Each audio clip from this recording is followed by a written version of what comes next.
Gracias. Bueno, a ver, ahora empezamos la guía 2. La guía 2 es una guía de conductores. Conductores, ¿en qué se difieren de los problemas?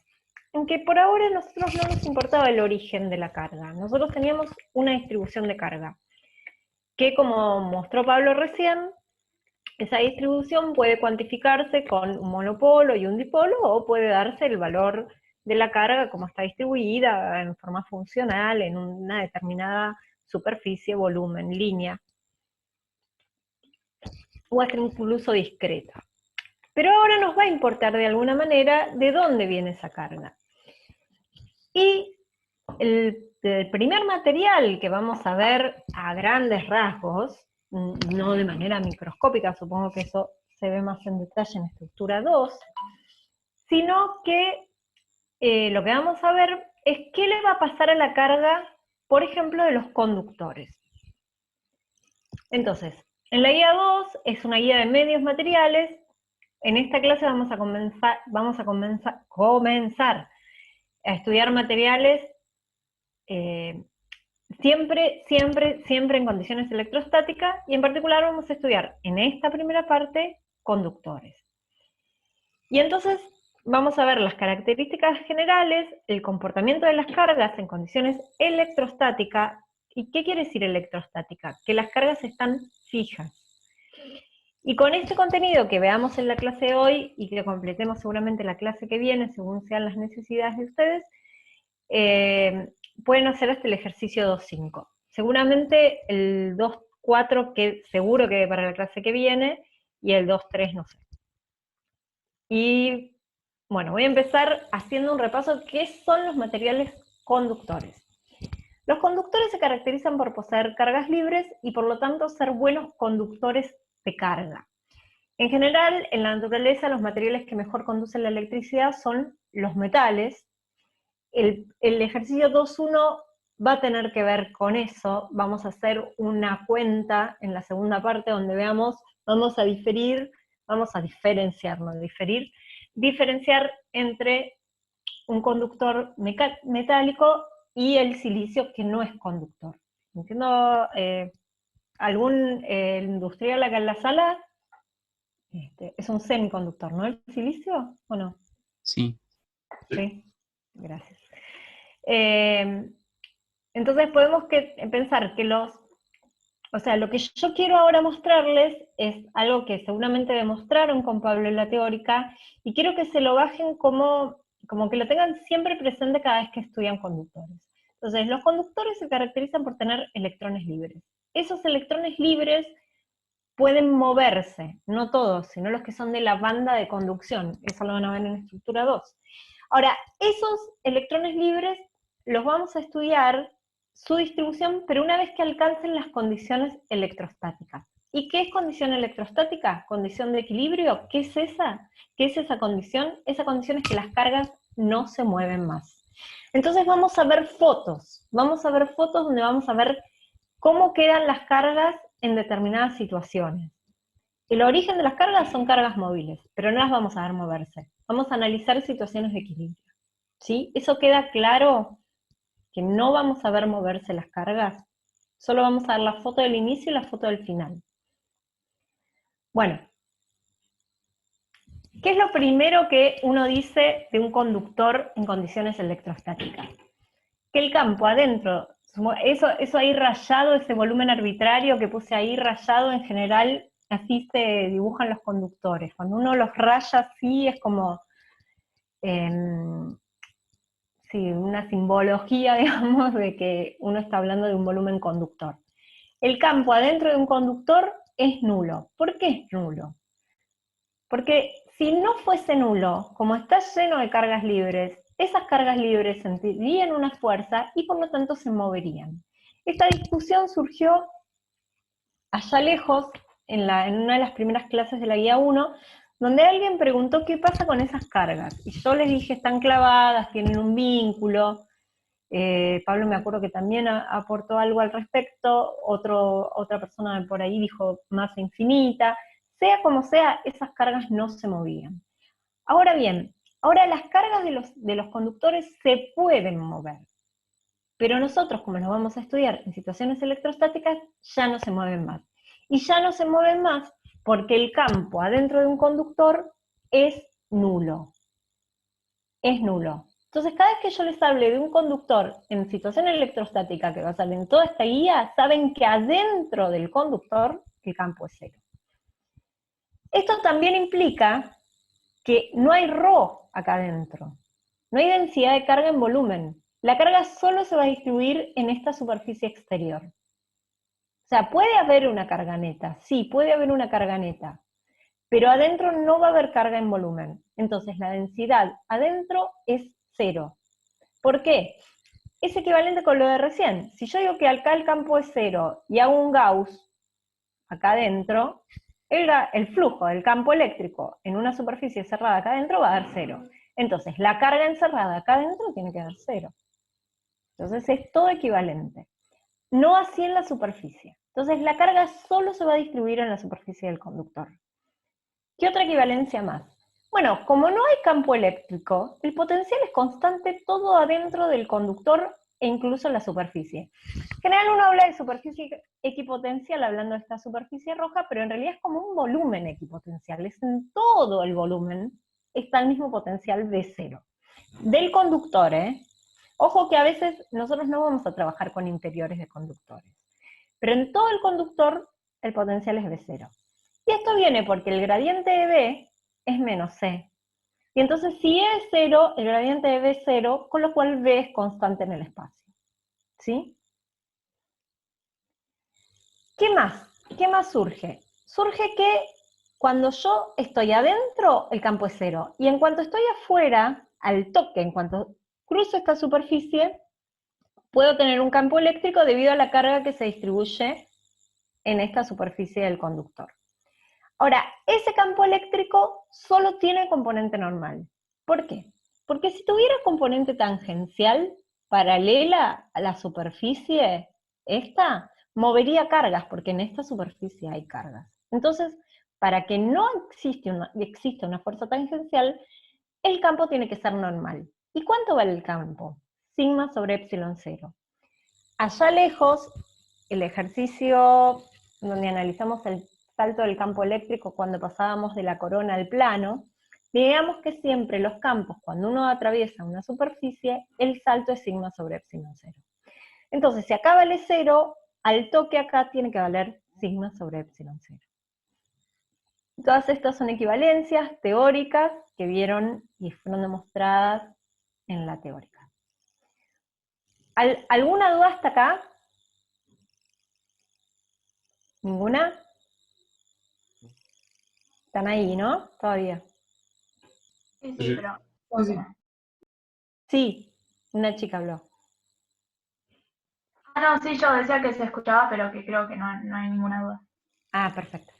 Bueno, como siempre, todas las guías, cada vez que yo empiezo un tema, empiezo por el ejercicio 1. Dentro de o sea, el ejercicio 1 me plantea que seguramente vieron algo similar en la teórica, pero acá lo quiero analizar en detalle. Porque el ejercicio 1, si bien habla de un conductor de una forma arbitraria, nos sirve para después encarar los ejercicios de condensadores, por ejemplo. Entonces realmente es como fundamental, digamos, porque sienta los fundamentos de los condensadores. Por ejemplo, dentro de un conductor hueco de forma arbitraria se encuentra alojado un segundo conductor. Se carga uno de ellos con carga Q de 1 nanocoulomb y al otro con una carga Q' de 2 nanocoulomb, distintos, ¿no? Sobre cuáles superficies se distribuyen las cargas y cuál es su valor. ¿Qué ocurre si ambos conductores se tocan? Muestre que si Q' es igual a menos Q, entonces el campo exterior es nulo. Bueno, empecemos por el principio. ¿Qué tenemos? Tenemos esto. Tenemos dos conductores que obviamente me equivoqué y en vez de ponerle Q y Q' le puse Q1 y Q2, pero son las Q y Q' que me habla el problema. Y entonces, bueno, tengo un conductor hueco que se encuentra alojado adentro de un segundo conductor. Bueno, Son de forma arbitraria, claramente, es un dibujo totalmente arbitrario, y la pregunta es sobre cuáles superficies se distribuyen las cargas. Bueno, en principio yo sé que en volumen no hay distribución, y lo que sé es que el campo es 0K y el campo es 0K, y que las cargas se tienen que distribuir en esta superficie, en esta superficie y en esta superficie. Ahora, vos me decís, porque quiero que quede claro, acá, entre acá y acá no hay conductor, no está rayado, no hay conductor entre acá y acá. Entonces acá sí puede haber un campo eléctrico, ¿sí? Pero lo que no va a ocurrir es que acá en la zona rayada, que es la zona del conductor, haya un campo eléctrico no nulo, en condiciones electrostáticas siempre. Entonces, como les digo, en la primera, en el conductor interno, la carga seguro se va a distribuir solo en la superficie, no en el interior, por definición de conductor en condiciones electrostáticas. Como tengo una carga Q1, toda la carga se va a esa superficie. Mientras que en el segundo conductor, ¿sí? Tengo dos superficies en realidad. Tengo la superficie interna y la superficie externa. Entonces hay parte de la carga que se va a distribuir en la superficie interna y el resto de la carga se va a distribuir acá en la superficie externa. Ahora, ¿por qué el resto de la carga? Ojo, no confundan esta Q' con esa Q' de ahí, ¿eh? Después les cambio los números. ¿Por qué el resto de la carga? ¿Por qué estoy diciendo que la carga que se distribuye en esta superficie y la carga que se distribuye en esta superficie tienen que sumar Q2? ¿Por qué eso? ¿Qué características tiene todo esto? ¿Está conectado a una batería? Todo aislado, ¿no? Sería. No, Aislada es la palabra. se tiene que conservar la carga. Exacto, porque el sistema está aislado. El conductor interior y el conductor exterior, ambos están aislados entre sí, porque no hay ningún cable que los una, ¿sí? Y además están aislados del exterior, porque ninguno está conectado a una batería. Con lo cual, la carga se tiene que conservar, porque no hay manera de sacar cargas de ningún lado. ¿Está lloviendo por la casa de ustedes? Acá en Martín Coronado está lloviendo. Entonces, sí, llueve. Entonces, la carga que se distribuye acá y la carga que se distribuye en esta superficie tiene que sumar la carga total que tenía originariamente, a la cual yo le puse Q2. Ahora, entonces, acá pongo Q' y acá pongo Q2 menos Q'. Seguro que cuando la sumo me van a dar Q2. Perfecto. Ahora, ¿quién demonios es Q'? Bueno, al estar aislados la carga se conserva. Bueno, la manera de calcular Q' no va a tomar cualquier valor. ¿Por qué? ¿Qué pasa? Esa superficie celeste que mostré ahí es una superficie de Gauss que está dentro del conductor. A ver, si yo pongo Q1 acá, y pongo un conductor acá, esta Q1, que es esta superficie roja, va a generar un campo. De hecho, entre acá y acá va a haber un campo debido a esta Q1. Ahora, ese campo, acá, tiene que ser 0. Entonces, esta Q' que se distribuye acá, de alguna manera tiene que apantallar la acción de esta Q1. ¿Todos ven eso? Ahora hago las cuentas, pero ¿todos ven eso? ¿Que Q1 genera campo en todo el espacio? Más o menos. O sea, en todo el espacio si tuviese el otro conductor, ¿no? Claro, en todo el espacio, solo que después, cuando me meto dentro del conductor y hago, por ejemplo, calculo el flujo a través de esta superficie, el flujo, el campo adentro de la superficie lo van a generar Q1 y Q'2, ¿sí?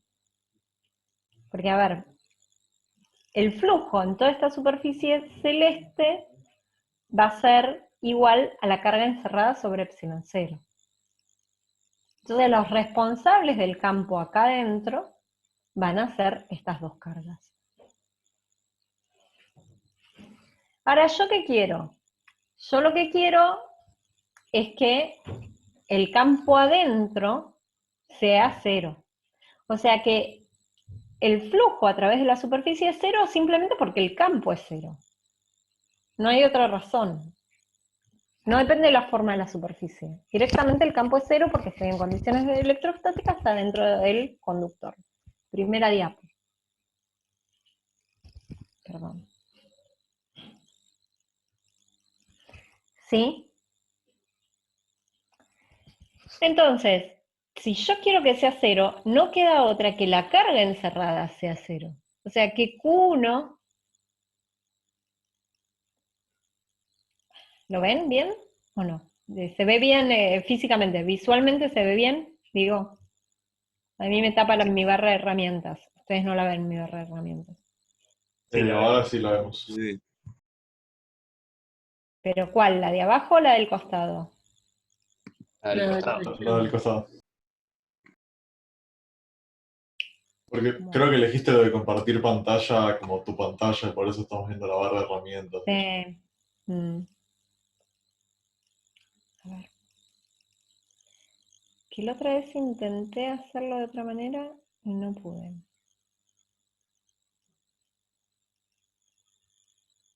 Como que no puedo... Ah, ahí está. Es el cono.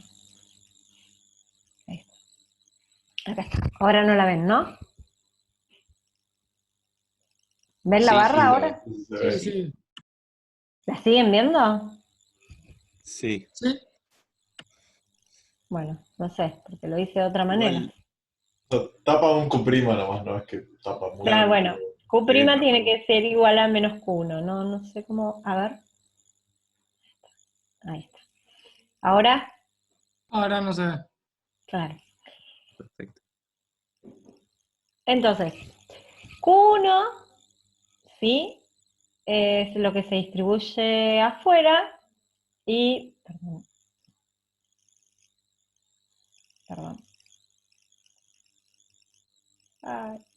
Ay, ya. Estoy peleando con esto. Y Q1 se distribuye afuera, menos Q1 se distribuye en esta superficie verde, y entonces no queda otra que lo que está en esta superficie violeta sea Q2 más Q1. ¿Sí? ¿Quedó claro eso?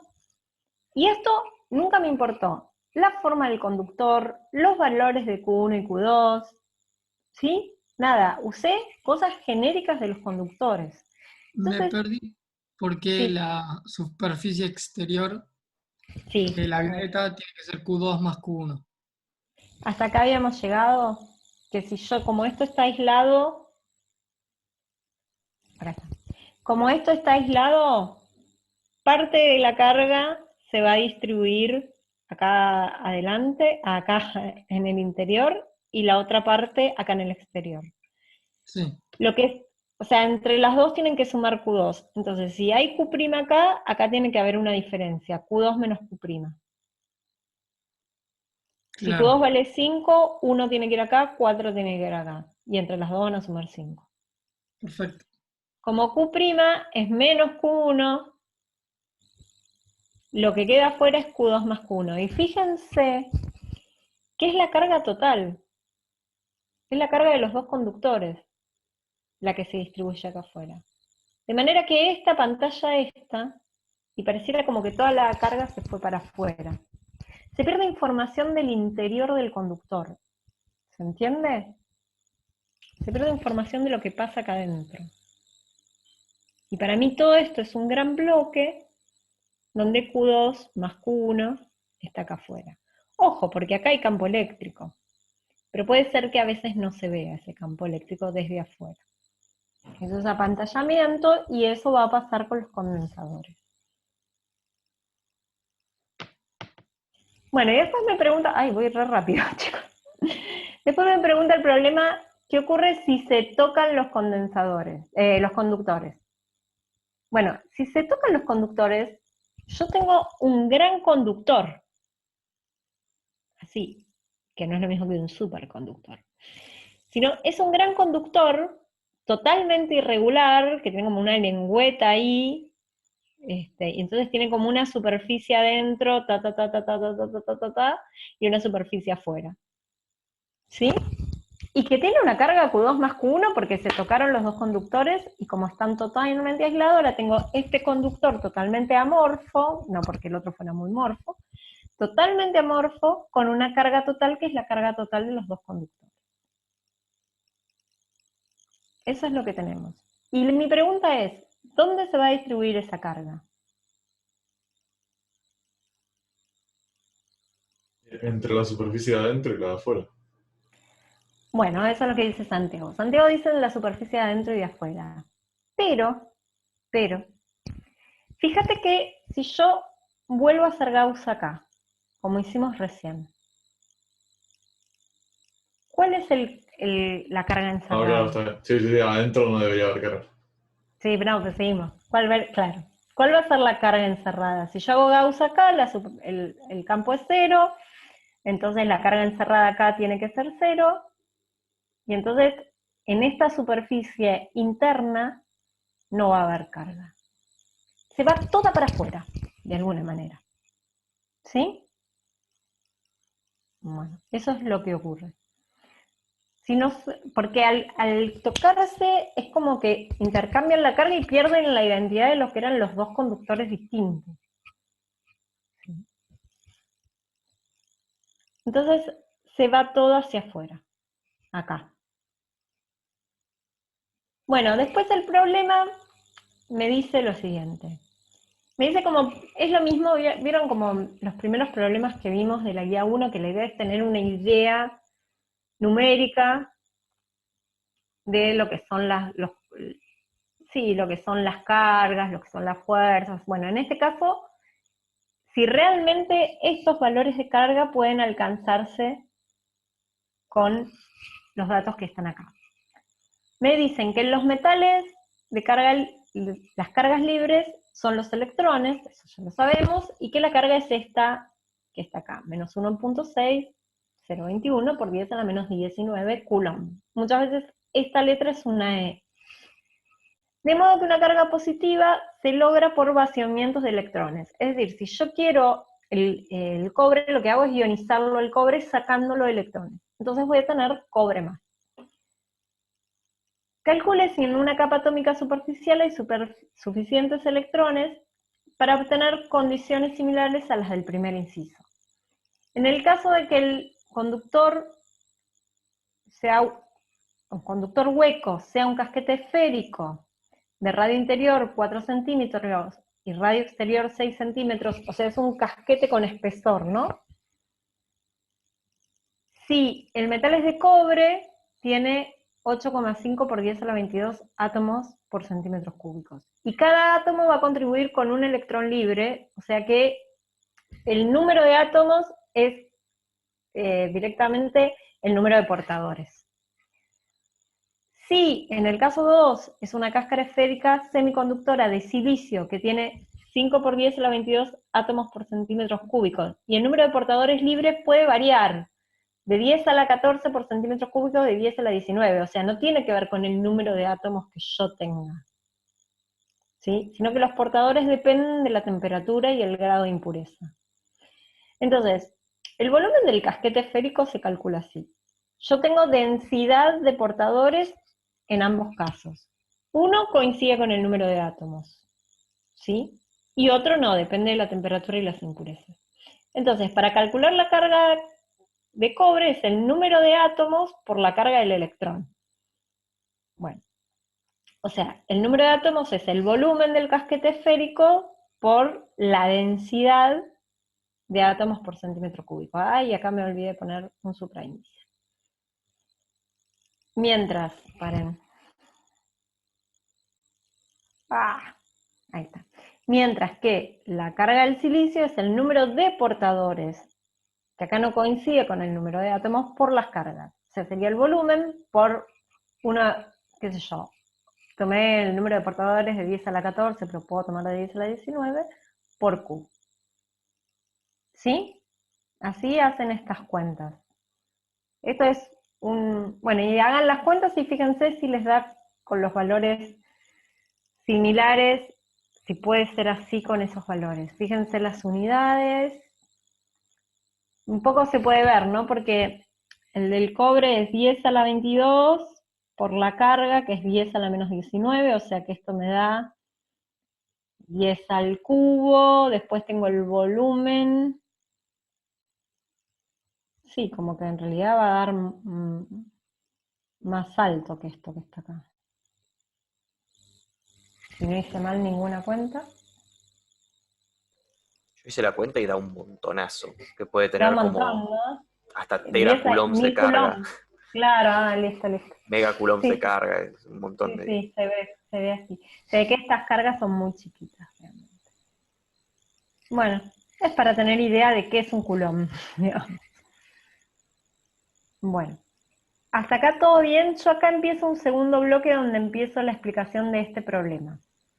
¿Quieren que lo deje para la clase que viene y hagamos consultas? ¿O quieren que siga?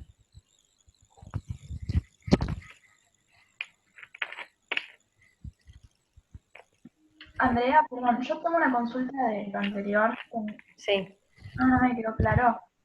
Cuando estamos calculando cuánto te tiene que valer la carga en el del conductor, cuando tenemos los dos, Sí, que hacemos Gauss, acá. ¿Esta? no en el O más anterior. adelante.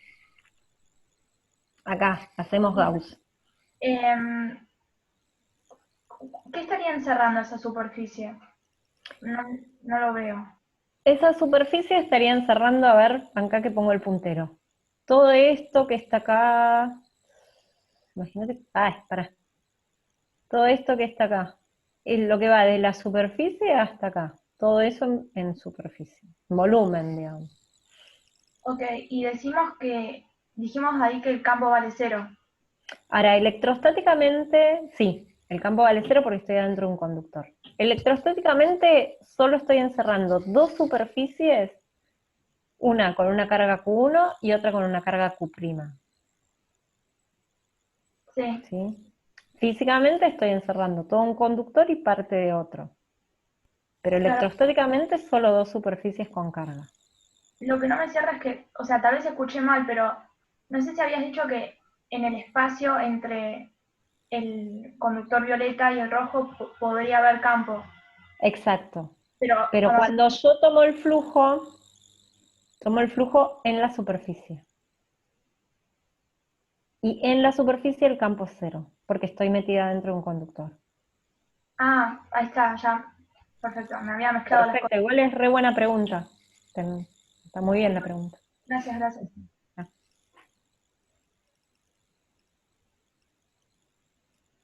Bueno, ¿sigo o quieren hacer consultas?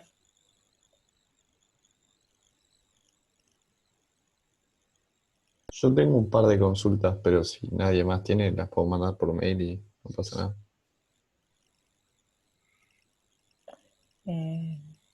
Sí, yo también tengo un par de consultas para hacer. Facu, Pablo, ¿qué dicen? A mí me da igual. Yo no veo ni bien ni qué hora es. 13 y 27. Si quieren cortamos, queda media hora de consulta, tampoco es. Sí, yo la próxima que doy me parece que es cortita, la del método de imágenes, me parece que no me va a quedar muy Sí, larga, así sí, que... de hecho te voy a usar media clase yo entonces. Sí, Bueno, me parece que pará de llegamos bien. grabar entonces.